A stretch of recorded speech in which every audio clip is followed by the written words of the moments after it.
দ্বিতীয় বিশ্বযুদ্ধ নামটা শুনলেই কেমন যেন একটা ভয়ঙ্কর ছবি চোখের সামনে ভেসে ওঠে, তাই না? এটা ছিল মানব ইতিহাসের সবচেয়ে রক্তক্ষয়ী আর বিধ্বংসী এক সংঘাত। কোটি কোটি মানুষের জীবন কেড়ে নিয়েছিল, সাজানো শহরগুলোকে বানিয়ে দিয়েছিল ধ্বংসস্তূপ। কিন্তু কিভাবে শুরু হলো এই ভয়ঙ্কর ধ্বংসযজ্ঞ? চলুন আজ আমরা সেই কারণগুলি খুঁজে বের করি, একেবারে গোড়া থেকে। ঠিক তাই, আসলে কোনো একটা ঘটনাকে এই যুদ্ধের জন্য দায়ী করা যায় না। এটা ছিল অনেকটা ডমিনো এফেক্টের মতো। মানে একটা ঘটনার ধাক্কায় আরেকটা ঘটনা পড়ে যাচ্ছিল, আর এই চেইন রিয়াকশনটাই শেষমেশ পুরো বিশ্বকে ঠেলে দিয়েছিল এক সর্বনাশা যুদ্ধের দিকে।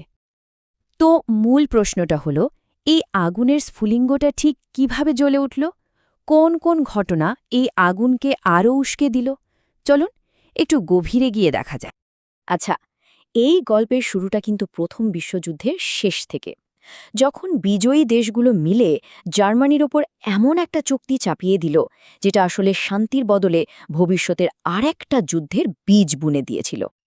এই চুক্তির নাম ছিল ভার্সাই চুক্তি, আর এর সবচেয়ে বিতর্কিত অংশটা ছিল ওয়ার গিল্ট ক্লজ বা যুদ্ধপরাধ ধারা। সোজা কথায় বলা হলো যে প্রথম বিশ্বযুদ্ধের যা কিছু ক্ষতিগ্রস্ত হয়েছে তার সব কিছুর জন্য একমাত্র দায়ী হচ্ছে জার্মানি। ভাবা যায়, একটা গোটা দেশের ওপর পুরো যুদ্ধের দায় চাপিয়ে দেওয়া হলো।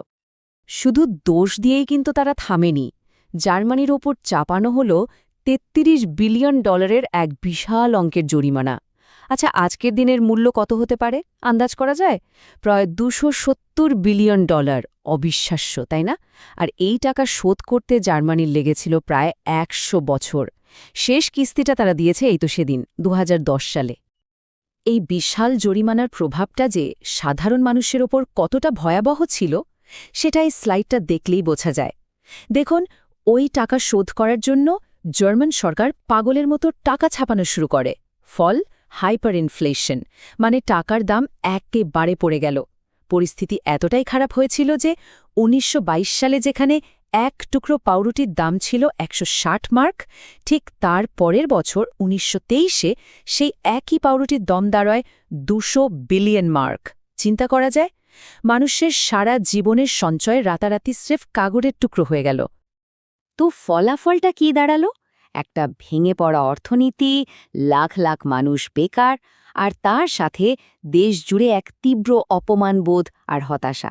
আর ঠিক এই অপমান আর অর্থনৈতিক দুর্দশার সুযোগ নিয়েই এক রাজনৈতিক শূন্যস্থান পূরণ করতে মঞ্চে এলেন অ্যাডলফ হিটলারের মতো একজন। আর এখান থেকেই আমাদের গল্পের দ্বিতীয় অধ্যায় শুরু হচ্ছে। হিটলারের ক্ষমতায় আসা, আর তারপর আন্তর্জাতিক আইনকানুনকে একটার পর একটা বুড়ো আঙুল দেখানো। এই টাইমলাইনটা দেখলে হিটলারের আগ্রাসনের পুরো ছবিটা পরিষ্কার হয়ে যায়। দেখুন কিভাবে ধাপে ধাপে তিনি নিজের শক্তি বাড়াচ্ছেন আর ভার্সাই চুক্তিকে স্রেফ ছিঁড়ে ফেলে দিচ্ছেন। প্রথমে 1935 সালে সবার চোখের আড়ালে বিমান বাহিনী বানানো শুরু করলেন। তারপর 1938-এ কোনোরকম বাধা ছাড়াই অস্ট্রিয়া দখল করে নিলেন। আর এর পরেই তার নজর পড়ল চেকোস্লোভাকিয়ার দিকে। বোঝাই যাচ্ছিল তার আগ্রাসনের খিদে বেড়েই চলেছে। এখন প্রশ্ন হল, ইউরোপের বাকি দেশগুলো তখন কি করছিল? আসলে প্রথম বিশ্বযুদ্ধের ভয়াবহতা তারা তখনও ভোলেনি, তাই আরেকটা যুদ্ধ এড়ানোর জন্য তারা মরিয়া হয়ে উঠেছিল। ব্রিটিশ প্রধানমন্ত্রী নেভেল চেম্বারলেন ভাবলেন হিটলারকে কিছু ছাড় দিলেই হয়তো পরিস্থিতি শান্ত হবে। এই নীতিটাই অ্যাপিসমেন্ট পলিসি বা তোষণ নীতি নামে পরিচিত। মিউনিক চুক্তির পর তো তিনি প্রায় শান্তির ঘোষণাই করে দিয়েছিলেন, কিন্তু ইতিহাস সাক্ষী তার এই আশা দুঃস্বপ্নে পরিণত হতে বেশি দিন লাগেনি। কারণটা সহজ, হিটলারের কাছে প্রতিশ্রুতির কোনো দামই ছিল না। চেকোস্লোভাকিয়ার সুদেতেনল্যান্ড অঞ্চলটা পাওয়ার 1 বছরেরও কম সময়ের মধ্যে তিনি পুরো দেশটাই দখল করে নিলেন। আর তখনই ইউরোপের টনক নড়ল। তারা বুঝতে পারল যে এই তোষণ নীতি হিটলারকে থামাচ্ছে না, বরং তার আগ্রাসনকে আরও বাড়িয়ে দিচ্ছে। চেকোস্লোভাকিয়ার পর হিটলারের পরের টার্গেট ছিল পোল্যান্ড, আর পোল্যান্ড আক্রমণই ছিল বলতে পারেন কফিনের শেষ পেরেক। এই একটা ঘটনাই আনুষ্ঠানিকভাবে দ্বিতীয় বিশ্বযুদ্ধের সূচনা করে দিল। দিনটা ছিল 1939 সালের 1 সেপ্টেম্বর। 10 লাখেরও বেশি জার্মান সৈন্য একযোগে পোল্যান্ড আক্রমণ করে। এবার ব্রিটেন আর ফ্রান্স বুঝতে পারল আর কোনো পথ খোলা নেই। তারা জার্মানির বিরুদ্ধে যুদ্ধ ঘোষণা করল। আর এভাবেই বেজে উঠল দ্বিতীয় বিশ্বযুদ্ধের তামামা।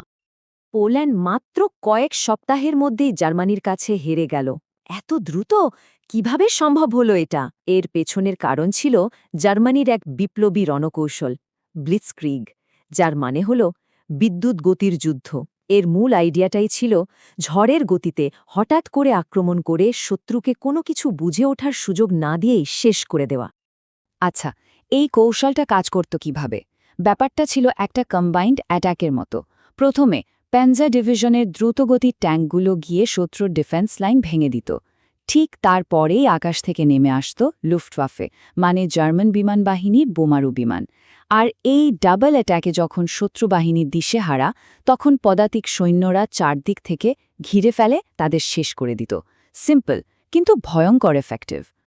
কিন্তু এই অবিশ্বাস্য গতির পেছনে একটা অন্ধকার রাজ ছিল, একটা গোপন উপাদান।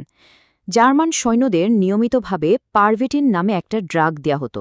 জানেন এটা কি? আজকের দিনে আমরা এটাকে চিনি ক্রিস্টাল ম্যাথ নামে। হ্যাঁ, ঠিকই শুনেছেন।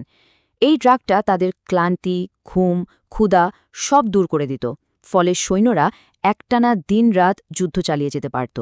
অবিশ্বাস্য। পোল্যান্ড তো গেল।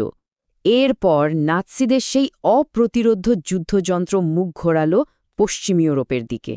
আর দেখতে দেখতে পুরো ইউরোপের ভাগ্য যেন খাদের কিনারায় এসে দাঁড়াল। তারিখটা ছিল ১৯৪০ সালের ১০ মে। হিটলার একদিনে ফ্রান্স, বেলজিয়াম, নেদারল্যান্ডস আর লুক্সেমবার্গ ৪টা দেশের ওপর আক্রমণ করে বসলেন। ফরাসিরা তো তাদের দুর্ভেদ্য ম্যাজিনো লাইন ডিফেন্স নিয়ে বেশ আত্মবিশ্বাসী ছিল, কিন্তু জার্মানরা সবাইকে বোকা বানিয়ে দিল। তারা দুর্গম আর্দেন জঙ্গল দিয়ে সেই ডিফেন্সকে পাশ কাটিয়ে সোজা ফ্রান্সে ঢুকে পড়ল। এই অতর্কিত আক্রমণে কি হল? প্রায় ৩.৫ লাখ ব্রিটিশ আর ফরাসি সৈন্য ডানকার্কের সৈকতে আটকা পড়ে গেল। ভাবুন অবস্থাটা, সামনে উত্তাল সমুদ্র আর পেছনে জার্মান বাহিনী। তাদের মৃত্যু ছিল প্রায় নিশ্চিত। কিন্তু এরপর যা ঘটল তাকে ইতিহাসের অন্যতম সেরা মিরাকেল বলা হয়। সাধারণ মাছ ধরার নৌকা থেকে শুরু করে শখের ইয়ট, সব ধরনের বেসামরিক নৌকা এসে প্রায় সব সৈন্যকেই উদ্ধার করে ব্রিটেনে নিয়ে গিয়েছিল। কিন্তু ডানকার্কের সেই মিরাকেল ফ্রান্সকে বাঁচাতে পারল না।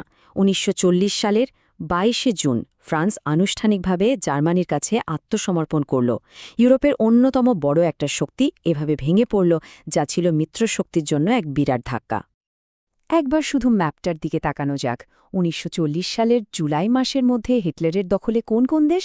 Austria, Poland, Denmark, Norway, Belgium, Luxembourg, Netherlands, France. তালিকাটা লম্বা, মানে প্রায় পুরো ইউরোপই তখন তার নিয়ন্ত্রণে। ইউরোপের জন্য এটা ছিল সবচেয়ে অন্ধকার সময়, যখন সবার মনে হচ্ছিল প্রতিরোধ করা প্রায় অসম্ভব। ঠিক তখনই ব্রিটেনের নতুন প্রধানমন্ত্রী উইনস্টন চার্চিল তার সেই বিখ্যাত ভাষণে গর্জে উঠলেন। তার সেই অদম্য প্রতিরোধের ডাক শুধু ব্রিটিশদের জন্যই নয়, পুরো মুক্ত বিশ্বের জন্য একটা আশার আলো হয়ে উঠেছিল। আর এইভাবেই গল্পটা এসে দাঁড়াল এক রুদ্ধশ্বাস মুহূর্তে। একদিকে প্রায় পুরো ইউরোপ হিটলারের দখলে, অন্যদিকে আমেরিকা তখনও নিরপেক্ষ।